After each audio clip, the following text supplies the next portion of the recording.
오늘 내 속의 갈등 어떻게 하나 두 번째 말씀을 전하도록 하겠습니다. 오늘 본문은 로마서 7장의 두 번째 부분으로 사도 바울의 갈등에 관한 이야기입니다.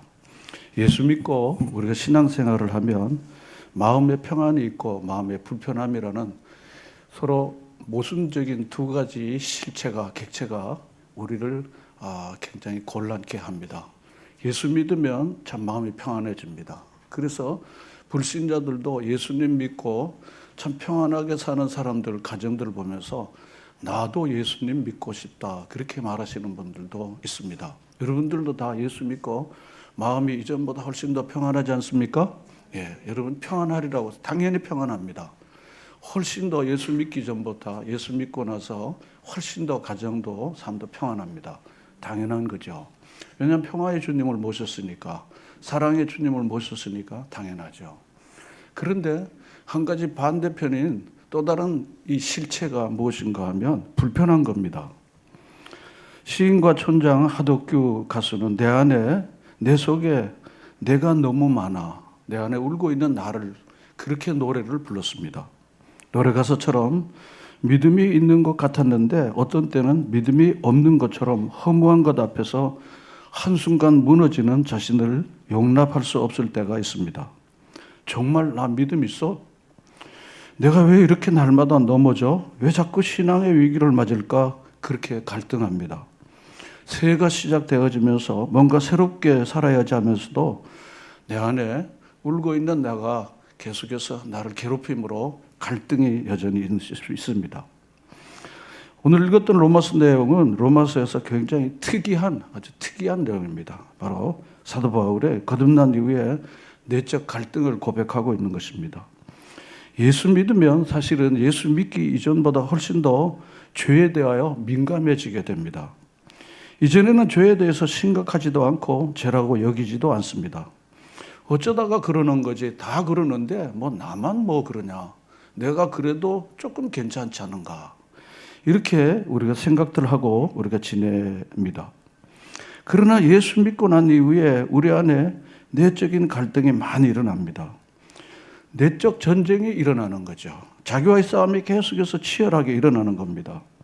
지금 세계적으로 전쟁과 그 전쟁으로 인한 많은 갈등이 전 세계적으로 폭발적으로 일어납니다. 적어도 서구에서는 민주주의와 그리고 이성의 활발한 활동을 통해서 서구에서만큼은 전쟁이 그나마 없었습니다.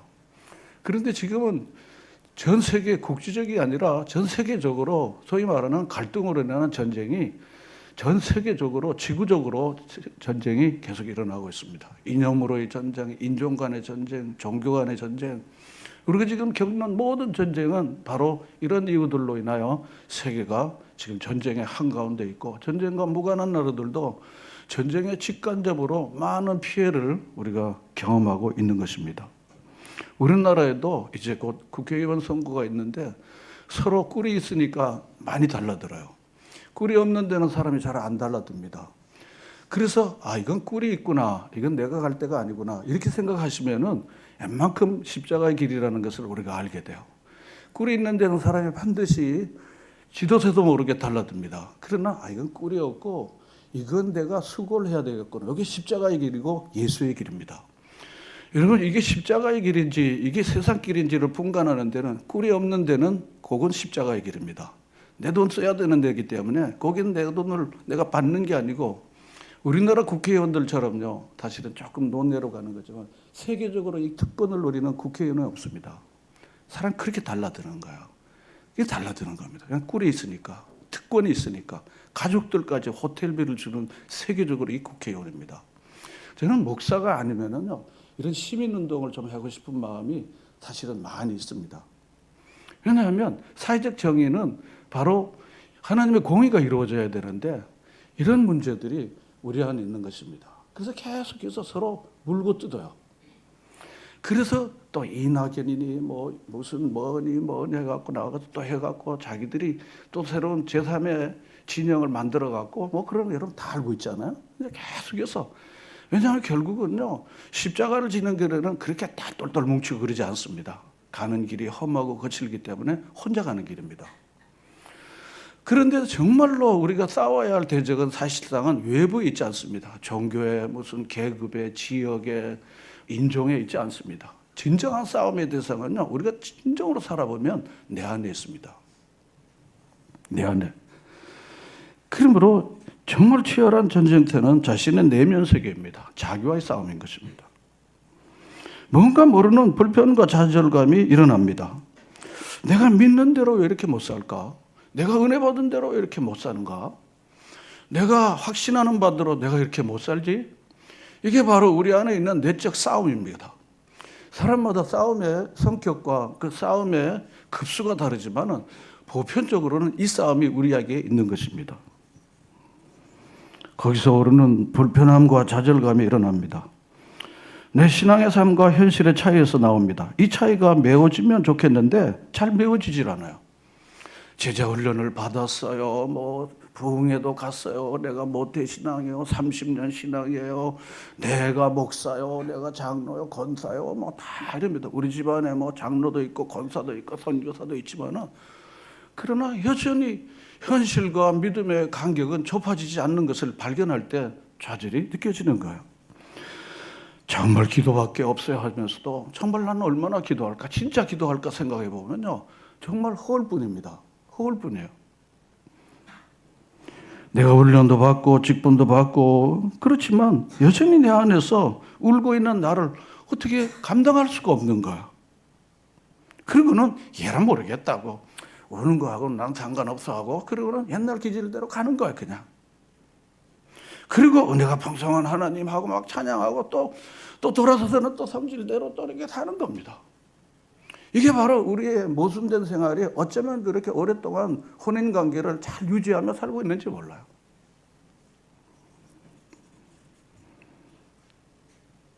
은혜 안에 들어온 이후에 죄는 훨씬 더 크게 부각되죠. 예전 같으면 무시하고 살았을 것들이 이제는 도무지 그냥 넘어갈 수 없게 수면 위로 떠오르는 것입니다. 그리스도 밖에 있을 때, 은혜 밖에 있을 때 선과 악의 분별이 그렇게 명확하지 않았습니다. 분별력이 없기 때문입니다. 죄가 죄인 줄 모르고 죄를 즐거워하는 것입니다. 그러나 그리스도 안에 은혜 안에 들으면 죄에 대한 분별력이 생깁니다. 은혜를 받으면 받을수록 그것이 더 분명해지게 되는 것입니다. 그럴 때 갈등이 일어나죠. 본문 여기 19절에 보면 내가 원하는 바 선을 행하지 아니하고 도리어 원하지 아니한 바 악을 행하는도다. 사도 바울이 예수 그리스도를 만나기 이전에 이야기를 하는 게 아닙니다. 로마서 1장부터 쭉 이야기를 하다가 7장에 와서 이 이야기, 자기 자신의 정말 부끄러운 이야기를 한 번도 가보지 않았던 로마 교회 성도들에게 하는 거예요. 자기 자신의 이 치부를요, 자기 자신의 이 고뇌의 절규를요, 한 번도 만나보지 않았던 사람들에게 그 얘기 할 수 있을까요? 10년을 이야기해도 자기 자신의 어려움과 고통과 아픔을 이야기하지 않고 사는 거예요. 숨겨놓고 사는 거예요. 포장하고 살고, 그리고 우리가 지냅니다. 부끄러우니까. 그리고 누군가가 이야기하려면은요, 그 얘기를 하지 말라고. 부끄러운 얘기를, 왜 그 애들 얘기를 그렇게 하냐고. 이게 바로 이게 인간이 가지고 있는 실체입니다. 그런데 사도 바울은 내가 원하는 바는 선을 행하지 아니하고 도리어 원하지 않은 바 악을 행하는도다 하고 19절에 자기를 이야기하는 거야. 이 말씀은 자동차로 이야기하면 핸들을 오른쪽으로 꺾었는데 차가 왼쪽으로 가는 거야. 자기는 오른쪽으로 가려고 그러는데 가보니까 저기로 가 있는 거야. 왼쪽으로 가 있는 거야. 브레이크를 잡아서 이제는 내가 이런 모든 생활을 청산하고 그만해야 되는데 계속 가고 있는 거야. 이건 뭐야? 이건 뭐야 이거? 잘해보겠다고 결심도 하고 노력했지만 번번이 실패하는 겁니다. 신앙생활을 하는 분이라면 이런 경험들이 다 있을 것이에요. 그래서 바울의 이야기가 사실은 이게 남의 이야기가 아니고 여러분 알고 보니까 누구 이야기입니까? 알고 보니 내 얘기예요. 여러분 성경이 내 얘기로 들릴 때부터 우리는 하나님을 만나게 되고 하나님과 대면하는 것입니다. 목사의 운변이라고 이야기하고 목사 이야기라고 들릴 때부터는 그때 하나님을 만나는 것은 없습니다. 혹시나 여러분 제 넥타이 색깔이 바뀌어진 것이 눈에 띄면요 말씀이 잘 안 들어와요. 정말로 하나님을 경험하는 이 말씀이 여러분의 속에서 정말 하나님의 울림으로 들려지는 것입니다. 그래서 바울의 이야기는 누군가 실수하고 넘어진 것을 보면서 나는 절대로 저렇게 살지 않겠다 장담을 했는데 어느 순간 보면 나도 비슷하거나 때때로는 한술 더 뜨는 거야. 오늘 본문 안에 패배의식과 탄식이 가득 차 있습니다. 실패가 반복되면서 자기에 대한 절망감이 찾아오는 거야. 내가 살고 싶은 삶과 그렇게 사라지지 않는 현실 사회의 간격에서 오는 당혹감이죠. 여러분과 제가 새로운 해가 시작되어지면 그리고는 새 마음을 각각 다르지만 갖게 돼요. 직분을 가진 분들은 내가 이 직분을 어떻게 좀 잘해볼까 그런 마음들을 너무 좋은 마음들을 가져요. 석장이 되건 인도자가 되건 뭐 음장이 되건 그 새로운 출발이 되면요 저나 여러분이 다 내가 이제 새로운 삶을 좀 살아야겠다 그런 마음들을 누구나 다 갖습니다. 결심과 또 결단을 하죠. 그런데 사실은요 며칠만 지나면은 희미하게 옛날 모습으로 가 있는 자기를 발견하거나 발견하지 못한 채 옛날 생활을 그냥 이렇게 하는 경우가 많이 있습니다. 우리의 진정한 싸움은 외부에서 오는 겁니다. 정말 김정은이가 밉지만요 정말 미운 건요 내 안에 내가 원하는 대로 살지 못하는 내가 그게 제일 미운 거야. 김정은이가 그렇게 밉죠. 그렇지만 사실은 김정은은 내 머리와 굴밤을 때리지는 않습니다. 당장 정말 내 삶을 뒤트는 거는요 내 안에 있는 바로 오늘 사도 바울이 절규했던 원하는 선은 행하지 않고 원치 않는 악을 행하는 내 안에 이게 미운 거야. 그래서 최고의 싸움터는 우리 내면입니다. 그래서 바울의 갈등은 우리의 모습이고 바울은 자신의 실체를 정확하게 보고 있는 것입니다. 육체를 입고 있는 신자의 성도의 삶에도 갈등은 불가피하다는 것을 말해주는 것입니다. 그러면 이렇게 되는 이유가 무엇입니까? 왜 이렇게 어려울까요? 그것은 본문 17절에 잘 말씀되어 있습니다. 이제는 그것을 행하는 자가 내가 아니요 내 속에 거하는 뭐라 그랬습니까? 죄다 그랬습니다. 내 속에 거하는 죄다 그랬습니다. 본문 20절에 보면 내가 원하지 않는 그것을 하면 이를 행하는 자가 내가 아니요 내 속에 거하는 뭐라 그랬습니까? 죄다 그랬습니다. 내 속에 거하는 죄다 그랬습니다. 근데 우리가 본문을 잘 살펴보면요 14절에 보면 나는 육신에 속하여 뭐 아래 팔렸다 그랬습니까? 죄 아래 팔렸다. 여러분 팔렸다는 말이 무슨 말입니까? 노예가 되어갖고 팔리게 된 거야. 팔리게 된 거야. 내가 죄 아래 팔려간 거야. 이제는 누구의 종이 됐습니까? 죄의 종이 되는 거야. 죄라고 하는 우두머리가 시키는 대로 하는 거야. 이게 육신적인 삶이라고 사도 바울은 갈라디아서에서 또 로마서에서 이야기를 하는 거야. 그 본성대로 육신이 시키는 대로 구습을 쫓아서 그렇게 사는 거야. 그래서 이제는 육신인 이 죄가 나의 머리가 돼서 주인이 돼갖고 이 주인이 시키는 대로 따라하는 거야 됐다. 죄에 팔리게 된 것입니다. 따라서 여기 17절과 22절에 계속해서 거하는 죄 그랬습니다. 거하는 죄. 그런데 사도 바울은요 본문 23절 끝에 보면요 내 지체 속에 있는 죄의 법으로 나를 어떻게 합니까? 어떻게 합니까? 23절 끝에 보면 사로잡아 온다 그랬습니다. 사로잡아 온다는 것입니다. 그러니까 사로잡아 가는 거야. 사로잡아 가는 것입니다. 바울은 비로소 자기 자신이 원하는 선은 행치 않고 원치 않는 악을 행하는 그 실체가 뭔가 하면은 내가 죄에서 팔려갖고 죄가 나를 자꾸 사로잡아가갖고 내 안에 거하는 죄가 나를 마구 자기 종노릇하고 이끌어가니까 내가 잘하는 거는 뭡니까? 죄 짓는 거를 잘하는 게 됐어요. 그런데 그것을 내가 좋아하지 않습니다. 그걸 내가 좋아하지 않아요. 은혜를 받고 나서 내가 선한 일에 힘쓰고 선한 사업에 부요한 대로 살기를 원하는 마음이 하나님이 주신 마음이 우리에게 있는 거예요. 그런데 내가 이렇게 죄에 팔려버리니까 원하는 선은 행치 않고 원치 않는 악을 행하는 자기 자신의 모습을 보게 된 것입니다. 이게 바로 두 사이의 갈등인 거예요. 그래서 교회 안에 와서 하나님의 말씀을 정말 마음속에 뼛속 깊이 마음속에 잘 새기지는 일이 일어날 때 이 세상에 나아가서 바로 죄의 지배를 받지 않고 그리고 이 의의 지배, 하나님의 지배를 받도록 내가 뭔가를 좀 해야 될 텐데 라고 하는 강렬한 마음의 이 욕구가 산산이 무너지는 거야. 자꾸 사로잡아 가니까. 이래서 사로잡아 가는 게 뭡니까? 자꾸 이렇게 땡겨가는 거야. 자꾸 이렇게 땡겨가니까 내가 힘이 없으면 어떻게 해요? 밀려가는 거예요. 밀려가는 겁니다. 밀려가는 거야. 사도 바울은 자기 자신이 밀려가는 자기 자신의 실체를 보면서 오라, 나는 무슨 사람이라? 공고한 사람이로다. 그래서 자기 자신에 대한 자잘한 절규를 하는 겁니다. 절규를 하는 겁니다. 이게 내가 원하는 선을 행치 않고 원치 않는, 내가 이러려고 지금 내가 이렇게 사는가 지금 내가? 조금 더 얘기하면 내가 이러려고 교회 다닌가? 내가 이러려고 말이지 내가 결혼했던가 말이지. 내가 이러려고 이렇게 내가 여태껏 살은가? 내가 공부하고 말이지 이렇게 된가? 이런 마음의 좌절이 있는 거야. 오라, 나는 공고한 사람이다.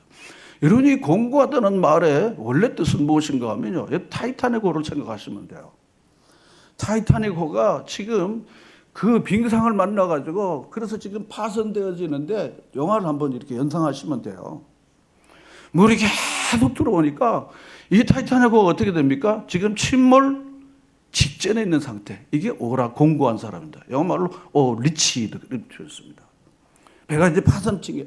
그래서 사람들도 지금 물에 빠져서 지금 거의 죽을 지경이 돼 있는 almost die입니다. 거의 이제 죽게 되는 그런 상황을 사도 바울은 원래 원어적 뜻은 오라, 나는 공고한 사람이라다 한 것입니다.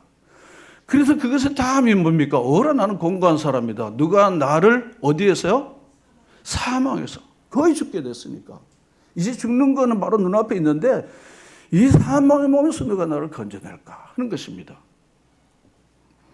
여러분, 성도가 되어서요, 이 죄 때문에 내 자신이 원치 않는 삶을 사는 것 때문에 바울의 이 고뇌와 이 절규가 우리에게도 어떤 형태로도 있는 것입니다.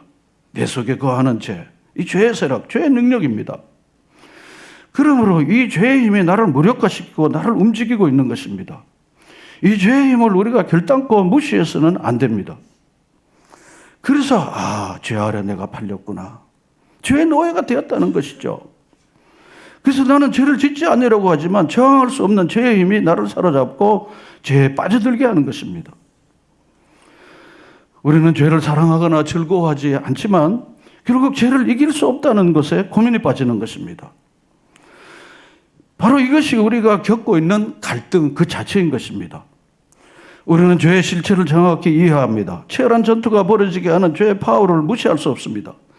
우리 안에 있는 죄성, 부패한 본성, 죄의 유혹을 아주 쉽게 넘어가는 연약함이 있습니다.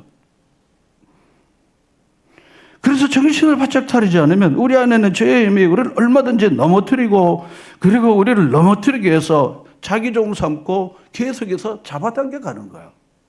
자기도 모르는 사이에 죄를 즐기는 상태가 되는 거예요. 사도 바울은 18절에서 이렇게 말하고 있죠. 우리 18절 다 같이 읽을까요?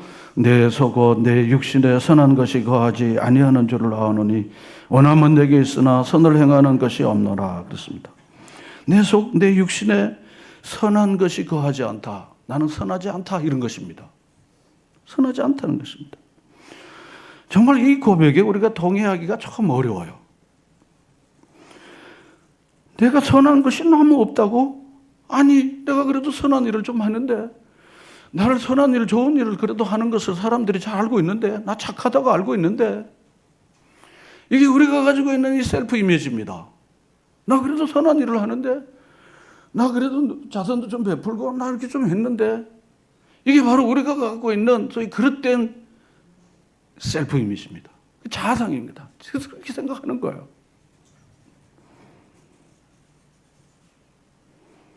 선한 것처럼 보이는데 속으로 들어가 보면 악이 도사리고 있습니다. 그리고 내 안에 있는 죄가 얼마나 깊이 뿌리박고 있는지를 자신은 잘 몰라요. 그래서 15절에 내가 행하는 것을 내가 알지 못하느니 내가 원하는 것을 행하지 않고 도리어 미워하는 것을 행한다. 이율 배반적인 거예요. 내가 행하는 것을 내가 알지 못하는 것이 무슨 말입니까? 내가 무엇을 하는지조차도 모른다는 거야. 얼마나 심각한 상태입니까? 죄를 죄로 하는 것이 쉽지 않습니다. 죄를 즐겨요. 그래서 대부분은 자기의 죄의 실상을 스스로 알지 못하고 죄를 죄로 여기지 않기 때문에 자신이 어떤 죄를 저지르고 있는지를 모르는 거예요. 가짜 선으로 꽉 포장되어 갖고 자기는 선하다고 생각하는 거예요. 주변 사람들이 그래서 입바람으로 당신은 굉장히 선한 사람이라고 여러 번 칭찬해 준 것에 이미 세뇌가 되어 갖고 자기는 굉장히 괜찮은 사람으로 자기 자신의 셀프 이미지를 이미 장식하고 있기 때문에 악하다는 말이 들어오는 것은 굉장히 거부감성입니다. 당신은 굉장히 악해요. 이렇게 누가 말할 수 있겠습니까? You good. 영어로는 이렇게 말합니다. You good. 굉장히 좋은 칭찬의 말입니다. You good. 한번 해볼까요? You good. 간단해요. You good. 넌 굉장히 선해. 이게 이 영어 표현, 영미권의 영어 표현에서 가장 좋은 상대방에 대한 격려하고 세우는 거예요.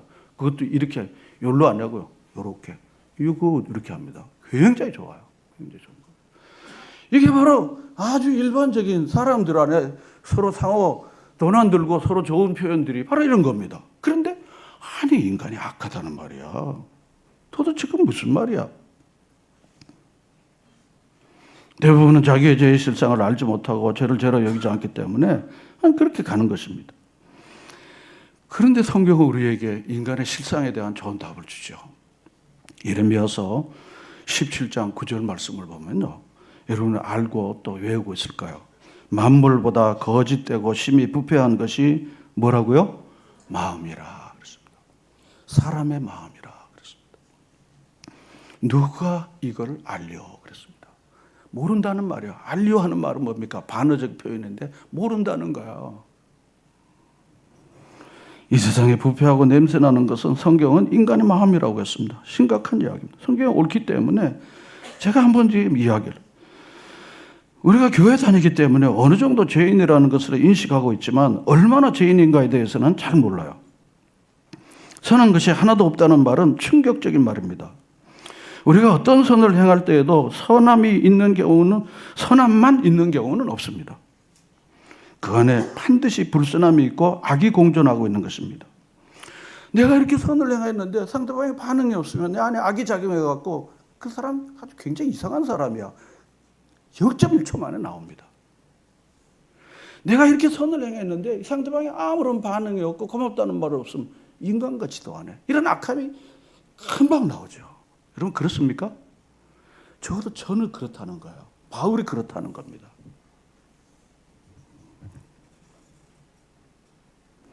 우리 입장에서는 굉장히 높은 수준의 선을 행한다고 하지만 하나님의 진리의 빛에 비춰보면 교묘하게 죄가 숨어 있습니다. 여기 있는 사람 중 누구도 완전하게 선을 행할 능력을 가진 사람이 없습니다. 왜? 우리는 선한 것이 없기 때문입니다. 이런 말씀을 보면 선을 행하는 것이 얼마나 어려운지 굉장히 깊이 와닿습니다. 영적인 일을 하는 가운데도 악이 있습니다. 교회사에 가장 치욕적인 것은 십자군인데요. 그게 선함에 대한 강렬한 욕구가 있기 때문에 1차, 2차, 3차, 4차 소년 십자군까지 동원을 해갖고 수많은 살상행위를 했습니다. 수많은 약탈을 한 거야. 그러니까 이 사람들은요, 단골로 써먹는 게 뭔가 하면요, 십자군 전쟁 때 기독교인들은 이 땅에 와갖고 수많은 약탈과 겁탈과 그리고 살상의 행위를 했다. 이게 역사적 사실입니다. 그래서 기독교는 나쁜 종교고 자기는 이슬람교가 평화의 종교고 선함이다. 이렇게 가르치는 겁니다. 인간에게 선함이 있다 한들 그 선함은 자기 이익을 위한 선일 뿐인 것입니다.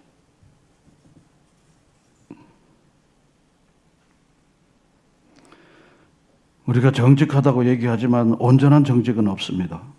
겸손함이 있지만 그 겸손 안에는 반드시 자기의가 있습니다. 영적인 비단에 들어가지 않으면 자기가 그런 줄 모르는 것입니다. 우리 안에는 죄의 잠재력은 대단합니다. 인정하기 싫지만 우리는 죄에 관해서는 숙련된 고수들입니다. 우리가 자기 상태를 잘 모를 때는 다른 사람의 죄를 보면서 흥분하며 손가락질을 하죠. 그러나 내 안에 있는 악을 보고 나면 남의 죄를 지적할 용기를 잃게 됩니다. 우리나라의 대표적 기독교 시인 중에 한 분이 세상에도 많이 알려진 정호승이라고 하는 시인이 있습니다. 속죄라는 시가 있는데요. 제가 잠깐 읽겠습니다. 너희 중에 누구든지 죄 없는 사람이 먼저 저 여자를 돌로 치라. 나는 그만 돌을 들고 그 여자를 치고 말았다. 오늘도 새들이 내 얼굴에 침을 뱉고 간다. 이처럼 우리는 누구를 정죄할 자격이 사실은 없습니다. 여러분, 똥 묻은 교가 뭐라고요? 재 묻은 교. 잘 알잖아요. 제 눈 안에 있는 뭐요? 제 눈 안에 있는 뭐요? 예? 들보. 남의 눈에 있는 뭐요? 티. 잘 알잖아요. 그러므로 우리 마음은 사단의 마음껏 뛰노는 놀이터입니다. 그래서 우리가 잘할 수 있는 것을, 죄를 생산하는 일은 우리가 아주 잘할 수 있는 일입니다. 21절에도 보면 그러므로 내가 한 법을 깨달았는데 선을 행하기 원하는 나에게 뭐가 함께 있다고 그랬습니까? 악이 함께 있다. 이 말은 우리의 힘으로 이기려는 것은 무모한 것이라는 것입니다. 우리에게는 죄를 이길 능력이 없습니다. 전적 타락이 바로 이걸 말하는 것입니다.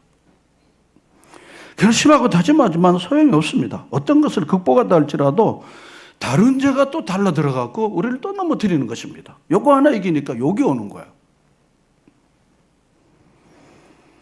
교회 훈련 받습니다. 또 제자 훈련을 받습니다. 예수님의 제자들을 생각해 보십시오. 그 긴 시간요, 출퇴근 훈련을 받는 게 아니에요. 합숙해서 함께 있게 하시고, 그리고는 거의 오랜 동안 365일 24시간을 예수님과 함께 있으면서요, 계속 같이 있어야지 않았습니까? 기적을 봤죠. 훌륭한 주옥 같은 가르침을 들었죠. 심지어 죽은 자도 살리시는 것을 눈으로 봤잖아요. 그렇지만 그 많은 보고 들은 것들이 자기 자신이 예수를 부인하는 일에 아무런 도움이 되지 않았어요. 베드로는 예수님을 거침없이 부인했습니다. 그 많은 훈련이 소용이 별로 없다는 것을 우리에게 가르쳐 주는 거예요. 사도 바울도 굉장히 놀라운 구원의 확신을 말했지만 그는 자신이 파손된 상태고 나는 소망이 없습니다. 나는 선한 게 하나도 없습니다. 철저한 자기 부정과 자기 자신의 파멸된 인생을 정직하게 이야기를 하는 것입니다. 하나님, 나에게는 선한 것이 없습니다. 나는 완전히 파손된 상태입니다. 나에게는 소망이 없습니다. 이것이 바로 사도 바울이 오늘 어라 나는 공고한 사람이라 누가 이 사망의 몸에서 나를 건져낼까 하는 사도 바울의 내적 심정을 이렇게 말할 수 있는 것입니다. 여러분, 놀라운 사실은요, 자기가 무기력하고 자기가 무능하고 자기가 무익한 존재라는 것을 알 때부터 신앙이 시작되어지는 거예요. 자기가 무언가 괜찮다고 생각할 때부터 신앙은 신앙으로 자리 잡지 못하고 자기의가 생기는 것입니다. 나는 완전한, 누가 이 사망의 몸에서 건져내라. 다른 말로 하면 인간의 절망의 순간에 하나님의 희망이 그제야 시작되어지는 것입니다. 그래서 하나님을 만나고 인생의 새로운 인간 혁신과 인생혁명을 경험한 사람들의 한결같은 고백이 무엇입니까? 나는 사망의 음침한 골짜기로 다닐 그때에 주님이 내게 한 줄기 빛을 비춰주심으로 난 그때부터 새로운 삶을 시작하게 되었습니다. 그렇습니까? 이것이 바로 하나님의 역사의 방법인 것입니다. 여러분, 사랑하는 베드로가 언제 주님을 만나고 그리고 선생이었다가 주님이라고 고백했습니까? 누가복음 5장에 밤이 맞도록 그물을 던졌으나 아무것도 얻지 못했습니다. 절망의 순간이었습니다. 자존심이 완전히 무너지는 순간이었습니다. 그 갈릴리 바다에서 잔뼈가 굵었던 자기 자신이 너무 형편없는 존재로 전락되어지는 그 순간이었습니다. 주님이 그때 찾아오셨습니다. 깊은 곳에 그물을 어떻게 해요? 던지라. 그때 순종이 일어나는 거예요. 자기 돈푼이나 있고 자기 건강이나 있고 자기 자신이 괜찮은 사람일 때는요, 야, 너 뭐야? 넌 날 뭘로 보는 거야? 그물을 던져? 넌 나 모르고 하는 얘기야. 그러나 자기 자신이 더 이상 낮아질 수 없을 정도로 낮아졌을 때 깊은 데 그물을 던지라. 순종했을 때 주님의 주님 되심을 경험하고 그는 예수님의 제자로서 새로운 삶을 살게 된 것입니다. 누가복음 5장과 맞물려서 열왕기하 5장에 있는 나만 이야기 여러분 잘 알지 않습니까? 왕의 총애를 받는 국방부 장관이 아니었어요. 군사령관이 아니었습니까? 잘 나갔잖아요. 문둥병이 왔어요. 영한 의사를 불렀으나 소용이 없었습니다.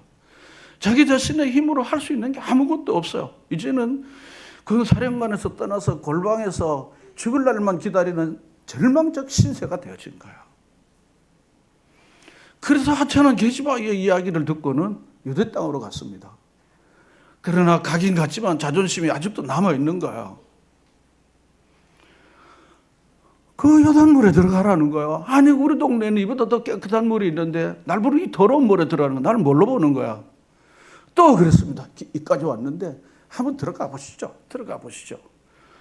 결국은 그는 결국 자아를 내려놓고 절망의 순간에 예수님 말씀에 순종하고 나서부터 그는 깨끗이 나음을 얻고 그리고 하나님을 하나님으로 부르는 사람으로 바뀌어지게 됐잖아요.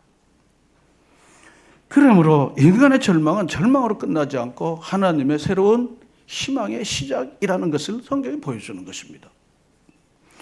계속해서 우리가 오라 나는 공고한 사람이로다 이렇게 매일 이야기하고 살 수는 없습니다. 그러나 적어도 여러분들이 여러분 자신의 삶에서 이런 절망적 순간을 체험했을 때 이게 하나님을 만날 수 있는 찬스라고 하는 생각을 여러분 이 찬스를 놓치지 않기를 주의 이름으로 간절히 부탁합니다. 이것이 바로 이 찬스를 놓쳐버리니까 결국은 갈 대로 가는 인생이 되는 거예요. 안타까워요. 막을 수가 없어요. 막을 수가 없어요. 부모도 형제도 하나님의 말씀도 성령도 들을 기가 없기 때문에 막을 수가 없는 인생이 되더라는 거예요. 그래서 죄악의 사슬에서 결국은 사망의 골짜기로 헤매다가 그리고 인생이 처참해지는 인생들을 보는 것은 그리 어렵지 않습니다. 사도 바울은 여기 느닷없이 뜬금없이 오늘 본문의 말씀을 잘 살펴보면요. 너가 이 사망의 몸에서 나를 건져내라. 그러고는 우리 주 예수 그리스도로 말미암아 하나님께 감사한다 했습니다. 이러한 이유로 난 하나님께 감사한다. 이렇게 해야 논리적인 연관성이 되는 거예요. 이 사망의 몸에서 이렇게 됐으므로 내가 하나님께 감사한다. 이게 논리적인 기승전결이 되는 거예요. 근데 본문의 말씀에 보면 앞도 뒤도 없이 우리 주 예수 그리스도로 말미암아 하나님께 감사한다. 그렇습니다. 다시 말하면은 이 절망의 순간에서 나를 소망으로 인도하실 분이 그리스도라는 것을 앞뒤 없이 거두절미하고 선언하는 것입니다. 우리 주 예수 그리스도로 말미암아 그리스도에게 초점을 맞추는 것입니다. 우리에게는 소망이 없지만 그리스도를 바라볼 때 그리스도로 말미암아 소망이 있다는 것입니다. 할렐루야. 이것은 우리가 더 많은 노력을 내어 선한 삶을 살 수 있다는 게 아닙니다. 율법은 내 노력으로 무엇인가 이룰 수 있다고 유혹하지만 내 노력을 더한들 더 깊은 낭패와 절망감에 빠질 수 없다는 것입니다. 우리는 관심과 초점을 그리스도에게 돌려야 합니다. 신앙생활을 하면서 내 힘과 노력으로는 되지 않는 사실을 이미 여러분들이 많이 경험했습니까? 남에게 보여주는 일은 이미 잘할 수 있지만 내 자신의 소위 내면의 나와의 싸움에서는 내 자신으로는 도무지 할 수 없다는 이미 판정이 이미 난 것입니다. 그러므로 제3의 힘이 개입해야 합니다. 바로 그리스도입니다. 위로 내리시는 그리스도입니다. 그러므로 자신에 대해 부정할수록 예수 그리스도를 의지하는 강도가 더 커질 수 있습니다. 이제 우리가 할 일은 그리스도에게로 나아가 우리의 시선을 그리스도로 향하고 전적으로 그리스도를 의지하는 것입니다. 그리스도만이 우리의 죄의 문제로부터 승리할 수 있게 해주십니다. 죄와 사망에서 생명의 성령으로 우리를 새롭게 하시는 분은 누구이십니까? 그리스도이십니다. 그리스도의 은혜가 아니면 결탄코 죄의 문제를 해결할 수 없습니다. 욕심이 잉태한 적 죄를 낳고 죄가 장성한 적 뭘 낳습니까? 사망을 낳는 것입니다. 사망은 우리에게 얼마나 큰 고통을 주는지 몰라요. 나도 죽고 누구를 죽이는 게 사망입니다. 어른이 사망 권세에 있으니까 아이들이 사망의 권세에서 헤매는 모습들을 보는 것은 어렵지 않습니다. 죄 파워가 강해질수록 강력하지만 하나님의 은혜의 파워는 훨씬 더 강합니다. 할렐루야. 이것을 우리가 믿는 것입니다. 이것이 우리의 소망이고 죄의 능력을 이길 힘은 오직 하나밖에 없는 예수 그리스도에게 있는 것입니다. 이번 주 말씀 잔치를 계속해서 외부 강사를 초청했습니다. 저는 성도 여러분들을 사랑하는 마음으로 제가 감히 로마서의 말씀으로 여러분들에게 정말 그리스도가 누구이시고 하나님이 행하신 놀라운 일이 뭔지를 꼭 제가 깨달았던 것들을 여러분과 나누고 싶은 마음이 있었습니다. 제게 좀 피곤한 일입니다. 제게 아주 어려운 일입니다. 코로나 시절에 제가 한 30주 동안 로마서를 전했던 경험이 있습니다. 여러분들에게 이 말씀을 꼭 전하고 싶은 거예요. 저는 강사를 청해서 그냥 앉아서 듣는 게 저에겐 좋습니다.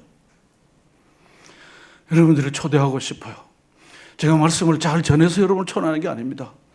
하나님의 말씀인 이 로마서 앞에 여러분들이 다 서게 되기를 바라는 저의 마음입니다. 여러분, 우리를 승리하게 하시는 예수 그리스도 앞에 여러분 다 나오시기를 주의 이름으로 축원합니다.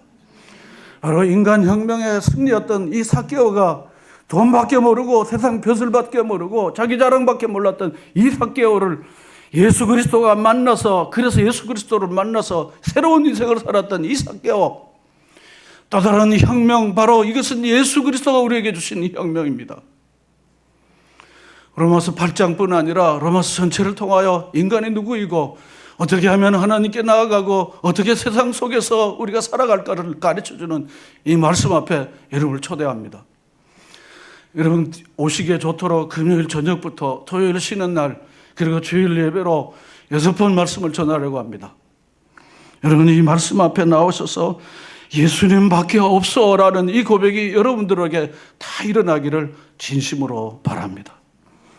이미 주님께서 죄와 사망의 모든 세력들을 깨뜨리고 승리해 주시고 우리에게 승리의 기쁨을 주시기를 기뻐하십니다.